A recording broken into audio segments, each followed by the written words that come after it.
रसूलुल्लाह सल्लल्लाहु अलैहि वसल्लम जो खुद सबसे बड़े मरबी थे, हमेशा लोगों के दिलों में रहमत शफकत की सिफत पैदा करने की कोशिश करते थे और मोहब्बत और चाहत जैसी बुनियादी इंसानी सफ़ात को उभारते थे।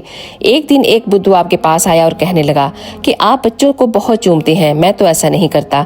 आप सल्लल्लाहु अलैहि वसल्लम ने फरमाया, मैं तुम्हारे लिए क्या कर सकता हूँ अगर अल्लाह ताला ने तुम्हारे दिल से रहमदिली निकाल दी है। अमीरुल मोमिनीन हज़रत आयशा रज़ियल्लाहु ताला अन्हा रिवायत करती हैं, जब हज़रत फातिमा आप सल्लल्लाहु अलैहि वसल्लम के पास आती तो आप उनके लिए खड़े हो जाते और उनको खुशामिद कहते, उनकी पेशानी पर बोसा देते और अपनी नशिस्त के पास बैठाते, और जब आप उसके कमरे में जाती तो वो खड़ी हो जाती, आपकी वुस्त मुबारक को पकड़ती, खुशामिद कहती और पेशानी को बोसा देती और अपनी नशिस्त पर बैठाती।